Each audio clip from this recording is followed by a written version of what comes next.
Going on, y'all? Cozy community. We back at it again with another cozy rant. But no, man, we here again with another edition of the cozy rants. A lot of things in life that's been happening, but nevertheless, I'm still grateful, still thankful to God, for giving me a chance to even come on my platform and talk about it with y'all. Cause y'all may be going through the same, the same stuff that I'm currently going through. So we just got a few things that I want to talk about. First off, we're gonna start by thanking God, obviously. If not for Him, I wouldn't be here. Y'all wouldn't be here watching. We're first gonna start off with this thing that we call adulthood. Something that I thought that I was, ready for, eager to get to.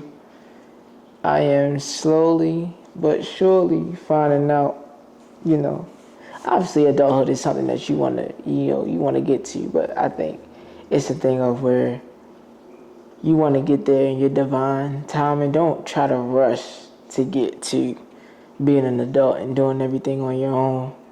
I'm learning that a lot lately, like to not rush a lot of things, because a lot of things we may think that we want, but we're not ready for. I was actually watching this sermon last Sunday, and it was saying like, how can God trust you with more when you can't even handle with what you got right now? Shout out to Pastor Joshua Williams out there. I think it's Nebraska that the church is. But basically, what he was saying was, you can't ask for something else when you're not ready to handle that, when you're not even handling what you got right now. So don't rush your situation or what you're going through right now, because, to be completely honest with you, it's not going nowhere. The first of the month, it's going to be the first of the month every month. And that's just real. That's just real. So yeah, that's my first point with adulthood. Don't rush. My second point with adulthood is be sure that you're ready. I know you may see a lot of people on social media and you see them in these luxurious apartments and houses and cars and doing all these great things, but you don't know what they had to do to get there. I think in our generation, we like instant gratification rather than working to get to a certain place in our lives for real. And I think that plays a major role in how we progress in our lives. So just make sure that you're ready for the things that you may be praying for, dreaming about, asking other people how they did it, and ask other people how they did it. And then after you ask them, ask yourself, are you willing to do those things? So just be sure that you're ready for, the next steps in your life that you're ready to take. And just piggybacking off of that last point of being sure that you're ready and asking others, what did they do to get to their success? Learn from others.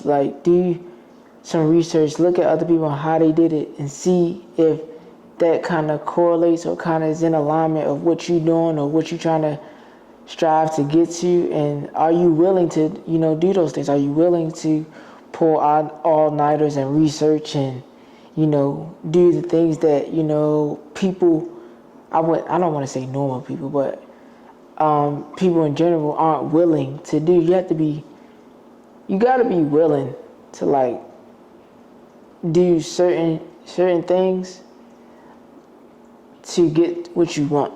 You know what I'm saying? It may not be, celebrated by the masses, but who cares at that point?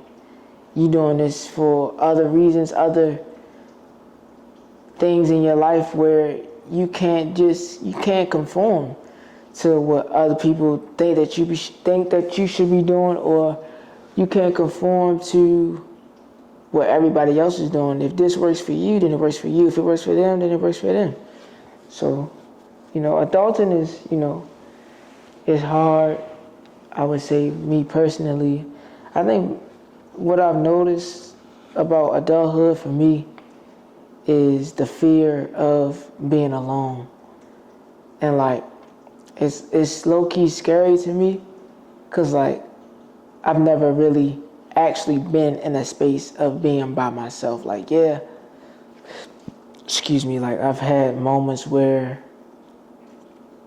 I have my alone time, but to be completely alone, like in your space by yourself, is a scary concept to me. And it may be a scary concept to, a lot of people out there. I've always been able to have roommates, live with my mom. When I was in college, my senior year, I was living with this guy that, opened his home up to me to finish out my senior year. Even living with my aunt and uncle, when that didn't work out, you know what I'm saying? When living with the guy didn't work out, when now living with my aunt and everything like that. Like, I've always been in a space where it's been somebody else in the space. And I think, yeah, that's good, but also it would have been cool, it would have been nice to have. And I had opportunities to be alone and be by myself and have my own space, but I just think that whole concept was just scary to me personally, Like, that's just not something, it's something I seen myself doing, but when it actually came to pass and actually was looking like it was going to happen, I don't know, I was just like, do I really want to do it? And that's why it goes back to my point before, like, be sure that you're ready. Like, be sure that you're willing to enter a space of uncomfortability, So adulthood, it's a up and down game for real, and I use that as a basketball analogy, but like, it's an up and down game. Sometimes you may be, everything may be going your way, everything be going good, but then, team's going to run. And then for me right now, that team is the fear of being alone. So right now they going on a run, but I'm going to get back. I'm going to get back for sure. You know what I'm saying? It's only second quarter. Going into halftime, we got to adjust, and push forward. And, understand that you, obviously, you have an upbringing, and I can speak for me, I have an upbringing where I know that I can do it, but I have to just believe in myself in doing it. So if you're out there and you're going through adulthood right now, in your 20s, or you're still 19 or 20s, late 20s, I wouldn't say late 20s, like mid 20s, like 23, 24, 25, because 25 when it get real. I would say, hearing different stories from different people, 25 when it get real. But yeah, just keep pushing forward, man. For me, I try to keep God in alignment with my everyday life. If things get overwhelming, definitely try to pray and try to just go to His Word when things are getting uneasy for me, and that helps out a lot, brings a lot of clarity for me. So, but whatever you do, if you meditate or anything of that nature, just do what you gotta do and handle your business, and everything's gonna be cool. Everything's gonna be good. Everything's gonna be good for sure. Another thing I want to touch on is accepting hard truths. Now, I can say this: when you by yourself, you let a lot of things slide. A lot of things slide for sure. But when you live with somebody, and that could be anybody, your girl, roommate, cousins, mother, they not gonna let a lot of things slide. There's only so much tolerance that a person is gonna have for you, especially if it's somebody that that loves you dearly, that cares about you, that wants to see you do better as an individual. You know what I'm saying? Like, it's their tolerance level is only gonna reach its peak for real. And with that, it comes, taking ownership in your bullshit. We all have bullshit that we have in our lives, whether that's, leaving dishes in the sink, or waiting to the last minute to fully clean, or not having the bed made up, or whatever, the case may be. Like, it's a lot of, even beyond the household things, just living with somebody, just or living with anybody, period, just takes a lot of consideration for the other person, human decency. And, sometimes I can lack that.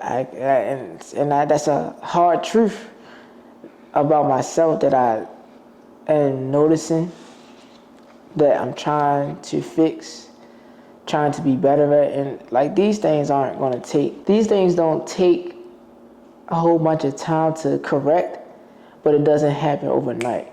But you have to be willing to take the necessary steps to correct these types of behavior, for real. Telling somebody that they're right is hard sometimes. Being wrong is hard. Like, nobody ever wants to be wrong in any situation. Nobody wants to accept those flaws, but you have to do that, for real. Like, and I'm learning that each and every day. Accept those hard truths about yourself. Accept that you don't like being wrong. Accept that you put defense walls up every time somebody gets on you. Accept that you're not going to be right all the time. Accept all those things, and accept the bullshit that you're doing. Not saying like, this is some bullshit and that's just how I am and that's just how it's going to be. No, like, try to correct the bullshit that you're doing, because at the end of the day, it's not going to work. Like I said before, a person's tolerance is only going to reach its peak, and once it reaches its peak, that's done. It's over. No matter how much you may or try to fix it, it may be too late sometimes. And that's sad to say, that it may be too late when you actually see that you need to fix something. But I'd rather catch it late, fix it, rather than never catch it at all. I ain't gonna lie, accepting hard truths about yourself is hard. Like, and sometimes it can get aggravating. But just know that it's gonna be better once you start understanding and you start implementing it's gonna be way better. You're gonna start catching things before she or he may even catch it and tell you about it, rather than you catch it yourself, and now you don't have to worry about nobody, talking about it or bringing it up, or feel like they always bringing some shit up. You can just catch it yourself. Just catch it yourself first. Another thing too, you're doing this stuff too. And I think sometimes we definitely try to gaslight. Sometimes I do try to gaslight and be like, try to create some shit and things like that. That's not healthy either, for real. Like, Like, gaslighting is definitely something that's not healthy at all. So try to eliminate trying to validate what you did or why you did it or whatever the case may be. And I'm learning that as well. Like, to just take that. Sometimes you just gotta take some shit to the chin. But I'm saying all that to say, catch what you think they may say ahead of time. Like, just get it out of the way, bro. Or sis, whoever watching. You know what I'm saying? Just get it out of the way. Well, accepting hard truths is what I've been dealing with. Taking ownership of my bullshit is what I'm dealing with right now. Another thing that I want to talk about, and it's gonna be real quick, is mentorship, and like how important for that. And I'm gonna just speak from a man's point of view of how mentorship just plays, a vital role in a man's upbringing, in a young man becoming a man. How mentorship really helps, and just a vulnerable moment, like not having my dad in my life, like he should have been in my life. And it's sick because I don't get how your dad could be in your life and y'all live in the same city, but it's just, that's something that always boggles my mind. Like, how can you have a son? And it's like, it's something about being a son to somebody, and you're not that you're not trying to be in their life, but you're just not making effort and time. Granted, whether you feel like the mother isn't trying to allow you to be around them, like I know, in my case, my father, he was in the street for real. Like, I ain't gonna lie. Like, he, you know what I'm saying, living over west and you know, stuff like that in Baltimore City. It's a lot of things that I could have got caught up in. It's a lot of things that I could have, like, I probably wouldn't have been sitting in front of y'all today right now if, like, my mother wasn't conscious of, like, having me around that all the time. Now, granted, she didn't not let me be around it. Like, I was staying over with my grandmother, and that's most of the times when I would see my dad. Like, mind you, my dad was locked up for real, so I would usually just hang with my grandmother, my cousins, things like that. But like, once he got out and stuff like that, and I started to hang around him, when I would go around there, I could see why my mom would, you know, not want me to be. But me, I wanted to be around there because it's like more. I get more freedom over there. It's less structure. I could just basically do what I want for real. Back in the summertime, that's just how it was. But you know, my mother just felt like she didn't want me to be a product of the city for real. And you know, I thank her for that. You know, had she not done that, had I not had that type of, you know, parenting from my mother, with her raising me and my sister, I probably wouldn't have went to, you know, or been in certain situations or certain programs, or been able to sit in certain spaces, like even like graduating and going to college, going to Morehouse and stuff like that. Maybe I wouldn't have did that if I would have been around my father all that time, or, you know what I'm saying, just picking up those habits. You know, but at the same time, it's like I kind of missed out on that mentorship as from my dad, or from someone that I felt like should have been there every single day, every single step of my, you know, growing as a man for real. Like, yeah, I had father figures, but like, I'm not with them all day, every single day. I'm not seeing how they may handle this situation, or may handle this situation with their partner, you know, what the right thing to do, what the wrong thing to do, how to handle that, how to say certain things, you know what I'm saying? Like, I just never had that. Like, I've always just seen the good. Like, sometimes you gotta see your parents argue, and you gotta see them work that shit out, and you gotta see that, and you got to see how they function. You got to see how your mom is to a man, or to her husband, or to her boyfriend, whatever. You got to see how she is to her, and you got to see how your father, or the boyfriend of your mother, how he is to her, and how he handles when she's going through it. Because that's another aspect of, you know, like dating and stuff like that. Like, women go through a lot that we as men probably don't notice or don't see. Like, I just said, like, that cycle, bro. That cycle is something serious. Something serious. Some women are great at handling their cycle, and some women are not. You know, some women are like, it hurts to the core, you know.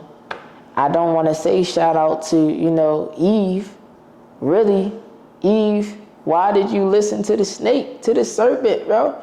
Had you wouldn't have listened to the serpent, y'all wouldn't be going through this. And you know what I'm saying? God had to punish you for that. But that's another story for another day. But like, you know, seeing how to handle a woman properly, I would say. Like, I think in this generation with men, it's only a handful of us men that handle women properly. And I think, you know, I once thought that I, you know, handle women properly, but you know, this is another hard truth that I had to realize about myself. Like, I don't handle women properly the way that I should. Like, I'm not a bad guy, like, or that, like that, or like be talking to him crazy shit like that. But like, it's just certain aspects that I noticed that I'm not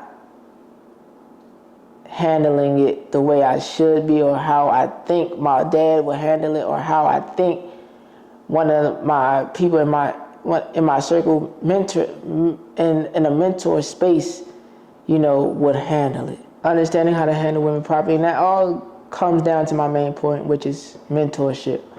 You know, like, and there are different levels and aspects to mentorship that as men we need, like how to live.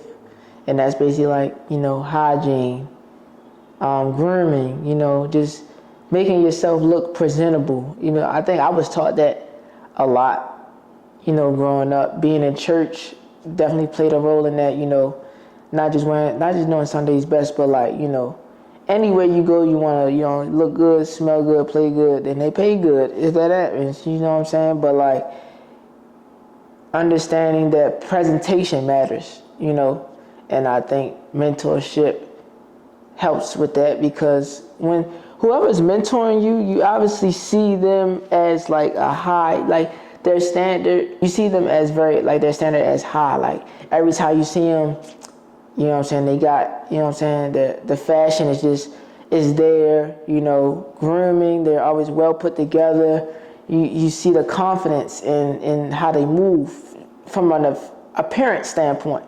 And then there's, you know, business or career, you know, like finding a mentor that's in alignment of what you're trying to do, or alignment of what you may be going through or trying to go through in your life, whether that's through fitness, whether that's, like I said, careers in, you know, maybe public speaking, or being a doctor or lawyer, or, you know, an athlete. You know, these are things that you have to think about when trying to choose a mentor, or choosing someone to look up to or hold a standard to for your life as well. A mentor of mine will be, I really got two, for real. It's my Uncle Jeffrey.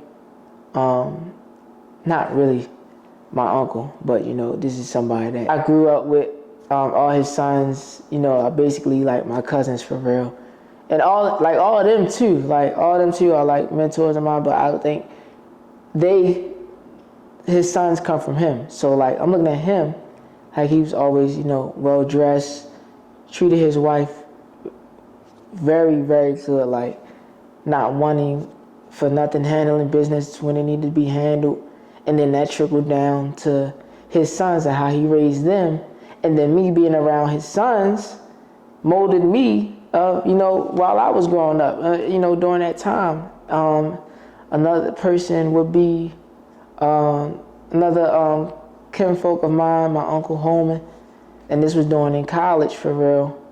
And, you know, like I said before, when I was living with my aunt and my uncle, he is the uncle that I'm talking about. And, you know, he was just always well kept. In him, it was a lot on like my career side and the business side as well, because he did like live show, audio engineering and things like that. But he always upkept himself, for real. And he has like a younger son, little Manny. That's my guy, my little guy. You know, these are men in my life. And also another person, another father figure, one of my best friends, that Josh, he was definitely, and I think I connected with Josh the most in a sense, because one, he come where I come from, Baltimore City. Just being a musician, being around like Grammy Award winning musicians, being in the street, but not of the street, you know what I'm saying? Like, and y'all know how that go, but like, it just like, it aligned. It was in more in alignment. And then he was my coach for basketball. So it's like, I was seeing him all the time. We went to the same church. I was seeing him. Then me and his son are like, you know, like this. Like, that's my guy. Like, Josh definitely was a person that I looked up to a lot, for real. Like, from the standpoint of, he made things happen. His presentation always was there. He made sure to give advice, even telling us, you know, us, like me, Kai, his son, you know, Buddha, like all of us would hang out with each other a lot, you know, when we was younger. And then growing up, you know, we had a lot of moments like together where, you know, he sat us down and taught us some things and taught us a lot, for real, and was real about it. Like, but sometimes you need to tell it how it is. And granted, my mother did that, you know. Some things you have to be told straight up, raw, uncut. And that's just how it is. And I think the mentorship that I had growing up, especially, you know, Josh, Uncle Holman, Uncle Jeffrey, men in my church, my pastor, you know, all these things played a role, and I think that's, from a male perspective, from a male's point of view, that's what we're missing as men. And as the young men growing up, or they call them YNs now, which I feel like is, I'm not going to say it's a derogatory term, but we accepting the term young niggas, but it has a negative connotation to it. Like, you shouldn't be wanting to be called a young nigga. Like, obviously, you a young nigga, for real, you know what I'm saying? Whatever the case may be, but that young nigga has a negative connotation rather than you talk and you say young man, you know? So I think mentorship is definitely missing in the male community, and I'll speak in like the black male community, like that's just missing. I feel as though it's a lot of things that couldn't not be overlooked or like wiped away, but there's a lot of things that can be avoided had there been like some type of mentorship. And granted, sometimes the mentorship is not going to make a man or a young man follow, but the fact that the presence is there, like even in, like we look at it like in the black community, like the male figure or the father figure is not there in the home. They're either dead, locked up, or they're not in the life. And you know, and that's sad to say in our predicament in our community, but this is what it is. That's the truth of the matter. So we had to eliminate that. And you know, I have some plans in my head, you know, long term with what I want to do, things like that, that I can't say right now, but you know, when it comes to pass and God really gives me the vision for that, you know, it's gonna come to pass. And I think now it's what I look at it as is like, how can I affect change? How can I learn from my mistakes and kind of pass that down to the younger generation, you know, of men that's coming up, not really knowing what their next step is or what their possibilities are, you know. So that's just all that I want to talk about, man. Mentorship is very important. Find a mentor or find somebody that may motivate you, or, you know, whether that's be in a certain career space or an athlete, or you see somebody on social media and just watch their content every day and see how they moving every single day and implement that in your life. Mentorship, I feel like, is missing with us as men and as black men specifically. And I think that's something that we gotta turn around for real. And, you know, being all the things that I talked about today, you know, dealing with adulthood right now and the fear of, you know, being alone and the fear of just doing it by myself and handling the hard truths and my bullshit that I know I bring to the table, you know, and just trying to learn from that every single day. It's a process, but it's a process that doesn't, it's a process to progression, not a process to perfection. And we have to understand that we're not striving to be perfect, but to be progressive in what we're doing every day. So, you know, whatever you may be going through right now, and as I close and as I end this, you know, whatever you may be going through, just know it's not bigger than you. You know, you can handle it. It may seem overwhelming at the time, but when you really lock in on it and you understand that, you know, you are built for this, that you understand, like, maybe this is not how it's supposed to be. Maybe my 20s is not supposed to be like this, and I'm just being complacent, you know. Don't be complacent. You know, you always want to strive and progress and be better than you was yesterday, be better than you was 20 minutes ago, you know. Just believe in yourself, man. Believe in yourself. Trust in the people around you that are there for you, that care about you, that love you. You know, they don't tell you things just to be telling you them. They don't just tell you things just because that's what they're supposed to do or whatever the case may be. Like, they tell you that because they truly have good interests, and they have your good interests at heart. You know what I'm saying? Like, especially if someone that's not asking for anything either. Throughout the whole process, you could be down bad, and they seeing you through all that. So, you know, just, you know, stay consistent with anything that you're doing. Stay disciplined. because, you know, sometimes you may feel lazy and don't want to do it, but, you know, that motivation, find that motivation to, you know, like really lock in. You know, it's 2025. The government is looking crazy. Donald and there just doing anything. So at this point, you gotta save yourself right now, like, and it start with you, little by little, day by day. But like I said, we strive for progression and not perfection. So it's just been on my heart for real. I've been meaning to do this episode for a minute throughout this whole week, but like just so many things just been happening, you know, personally, that it kind of was not throwing me off, but like kind of pulling me away. But I'm glad, you know, that I got to actually come to y'all and really pour out how I was feeling or how I'm still feeling. It kind of gave me a release for sure.